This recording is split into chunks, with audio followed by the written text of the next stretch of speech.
if I had to conduct an experiment that would yield insight into neorealism, I'd build a time machine and travel to Italy circa 1952. I'd ask Vittorio De Sica to make a film using Hollywood actors like Montgomery Clift and Jennifer Jones.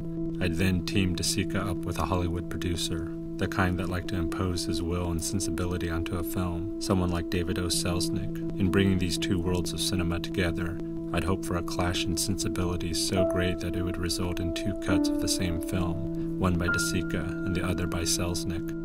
I would run these two films side by side and examine each cut, and in the difference, I would find something to say about the essence of neorealism.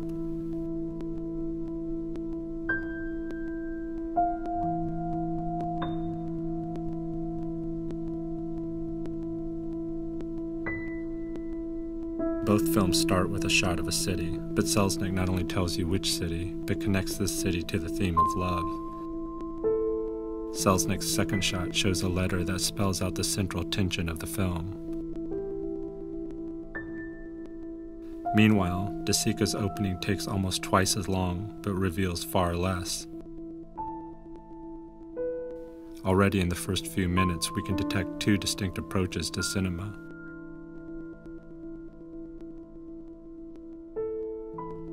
If we sync up some of the shots used in both versions, we can more clearly see the difference in approach.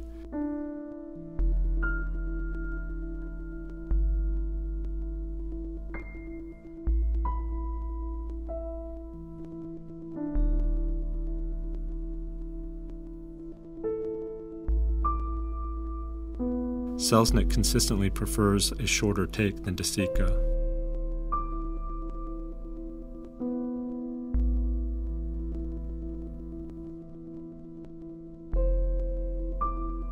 For Selznick and most of Hollywood, the act of walking needs only to be implied, not endured. We can see this strategy at work in the following scene. De Sica shows Montgomery and Jennifer's entire walk through the restaurant, whereas Selznick implies this walk by jump cutting through it. These in-between moments are what most movies seek to cut out, and yet it's these in-between moments that De Sica seems to be valuing.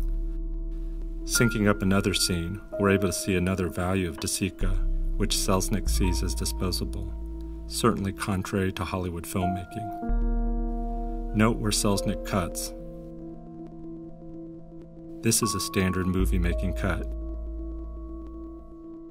In fact, most directors would have called cut on the set soon after Jennifer left the frame. De Sica, however, keeps rolling. He lingers on the space that the lead character has just left to stay on others who are still there or are about to enter the frame. This is a favorite move by De Sica. He does it throughout the film. His main characters leave a space, but his cameras don't follow, nor does he cut. He lingers on extras that we'll never get to know. For De Sica, these extras are fellow inhabitants, not extra, but vital, and therefore worthy of some time. By lingering, he decenters the primary characters. Selznick has cut almost every one of these lingering moments out. Lingering on those who add nothing to the story is considered excessive, or even worse, a distraction, derailing the plot or drawing attention away from the stars. It is an unnecessary diversion, like this wedding passing by, which he also cut out.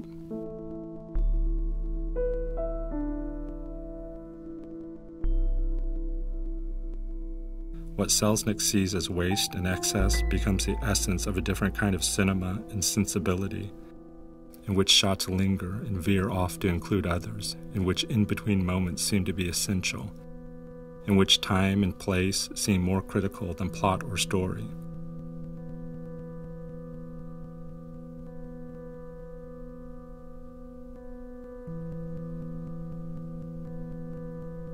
To ask what is neorealism is to ask, what is cinema?